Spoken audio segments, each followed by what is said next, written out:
तो hello friends, welcome back to my channel. और friend, जैसा कि आपको पता है कि आज फर्स्ट ईयर का मैथमेटिक्स 1 का पेपर था बीटेक। और मुझे पूरी उम्मीद है कि पेपर काफ़ी बेहतरीन आया होगा। मैंने पेपर को अभी नहीं देखा है, फर्स्ट टाइम ही मैं पेपर को देख रहा हूँ। और अगर आपने अच्छी तरीके से पढ़ा होगा, 2-3 यूनिट भी अगर आपने किया होगा, मैट्रिक्स वगैरह अगर आपने किया रहता तो आप पेपर को क्लियर कर सकते थे। पहला क्वेश्चन आपको लैग्रेंज थ्योरम से और दूसरा भी क्वेश्चन कहीं ना कहीं टेलर सीरीज से, यानी यूनिट नंबर 1 और 2 से आपके पहले क्वेश्चन मिल गए। और आप इन दोनों क्वेश्चन को ईजिली सॉल्व कर सकते थे अगर आपको थोड़ा बहुत भी थ्योरम पता हो, फॉर्मूला पता हो। बस putting the value getting the result था। आप इसमें 14 मार्क्स गेन कर सकते थे, कोई दिक्कत परेशानी इसमें आपको नहीं होनी थी। ओके। और बहुत सारे स्टूडेंट कमेंट करते हैं कि सर क्वेश्चन गलत था, ये गलत था। अब जो चीज़ें थी वो थी, अब उसको लेकर टेंशन लेने की जरूरत नहीं है। लेकिन कोशिश ये करना था आपको कि आप बेहतर कर सकते थे, बेहतरीन कर सकते थे।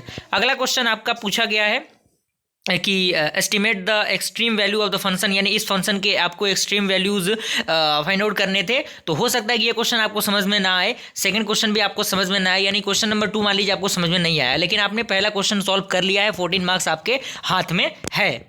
अगला क्वेश्चन आपको यहाँ पे देखिए, यहाँ पे डेरिवेटिव से, डिफरेंशिएशन से आपको आ गया है यहाँ पे। और आपको मैक्सिमा मिनिमा के अकॉर्डिंग अगर आपने पढ़ा होगा तो वो चीज़ों को आप इसको भी प्रूफ कर सकते थे। लेकिन इस क्वेश्चन को तो आप इजीली कर सकते थे, कोई दिक्कत परेशानी इसमें आपको नहीं होनी थी, क्योंकि आपको du/dt आपको निकालना था। एक बार u को डिफ्रेंशिएट कर देना था, एक बार आपको क्या कर देना था टी के रिस्पेक्ट में। और सारी चीज़ें यहाँ पे दी गई हैं, वैल्यूज़ आपके सामने मौजूद हैं, आपको बस इसके वैल्यू को फाइंड आउट करना था। तो यहाँ से मान लीजिए कि आपका एक क्वेश्चन बनता है, लेकिन आपको अटेम्प्ट तो दोनों करने थे। तो आपने अगर थोड़ा बहुत भी इसमें कुछ लिख दिया होगा तो 7 मार्क्स यहाँ से मान लीजिए, और यहाँ से मान लीजिए कुछ भी नहीं लिखा तो मान लीजिए 2 मार्क्स यहाँ से आपके आ गए। मान लीजिए यहाँ से आपको 5 ही मिला और यहाँ से 2, 5 और 2 7 हो गए। और वहाँ पर आपका 14 था, कितना हो गया आपके 21 मार्क्स यहाँ से हो गए। आपने जो पासिंग मार्क्स है उसके आंकड़े को टच करने वाले हैं आप, जो कि आप इस क्वेश्चन को, इंटीग्रेशन को सॉल्व करके कर सकते थे।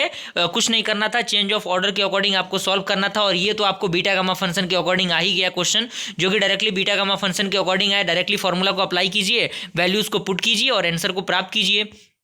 तो आप इसमें भी अच्छी तरीके से जो यहाँ पे 7 मार्क्स से इन दोनों क्वेश्चन को अटेम्प्ट करके ला सकते थे आप। तो यहाँ पे, वहाँ पे आपका 21, यहाँ पे 7 कितने हो गए आपके 28 मार्क्स हो गए। आपने पासिंग मार्क्स क्रॉस कर लिया, आप पास हो चुके हैं। अगर इस तरीके से स्टेप मार्किंग आप करेंगे तो आपको थोड़ा सा मोटिवेशन मिलेगा कि आप बेहतर कर सकते हैं। ओके।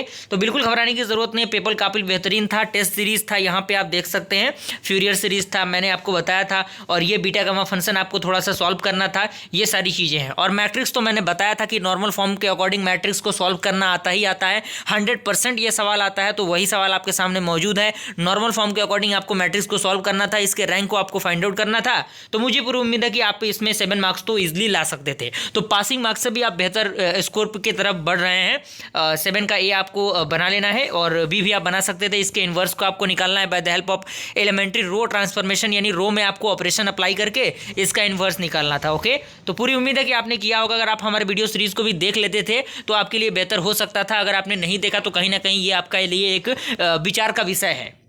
हालांकि अगर आपको अभी भी लगे कि हमारा चैनल आपके लिए बेस्ट है तो सब्सक्राइब अभी कर दीजिए, और बेल आइकन को भी प्रेस कर लीजिए, ताकि जो भी इन्फॉर्मेटिव वीडियो है उसका नोटिफिकेशन मिले। और आइजन वैल्यू, आइजन वेक्टर मैंने आपको बताया था, जो कि काफ़ी इंपॉर्टेंट है, आइजन वैल्यू, आइजन वेक्टर। तो इस क्वेश्चन में भी आप 7 मार्क्स गेन कर सकते थे, और ये कंसिस्टेंसी चेक करने का क्वेश्चन आया आपका, जो कि आप इसमें 7 मार्क्स गेन कर सकते थे। यानी ओवरऑल 10 क्वेश्चन को अटेम्प्ट कर पाना आपके लिए बहुत ही बेहतरीन था। और मुझे पूरी उम्मीद है कि आपने अच्छी तरीके से किया होगा स्कोर। और ये पेपर हमारे पास कहीं ना कहीं रोहित और संकल्प ने भेजा है, तो उनका भी मैं दिल से शुक्रिया अदा करना चाहूँगा, क्योंकि उनके वजह से ये वीडियो सीरीज बन पाते हैं, आप लोगों के वजह से ही बन पाते हैं। तो आप भी सेंड कीजिए पेपर को, ताकि मुझे थोड़ा सा पता लगे कि हाँ कौन कौन जो हमारा टास्क है उसके लिए थोड़ा सा काम कर रहा है। क्योंकि कहीं ना कहीं बस इतना ही सपोर्ट आपसे चाहिए, बस अपने सपोर्ट और प्यार को बनाए रखिए। और CS ब्रांच आपका है तो आपके लिए ये चैनल बेस्ट है। बेहतरीन से बेहतरीन कंटेंट मैं प्रोवाइड करने की कोशिश करता हूँ। क्वेश्चन काफ़ी बेहतरीन था फ्रेंड, आप इजिली स्कोर कर सकते थे। मुझे पूरी उम्मीद है कि आपने सबसे पहले रैंक ऑफ मैट्रिक्स के क्वेश्चन को ही सॉल्व किया होगा, इनवर्स को ही सॉल्व किया होगा, क्योंकि शुरुआत अगर आप बेहतर कर सकते थे तो आप बेहतर से बेहतरीन कर सकते हैं किसी भी पेपर में। ओके।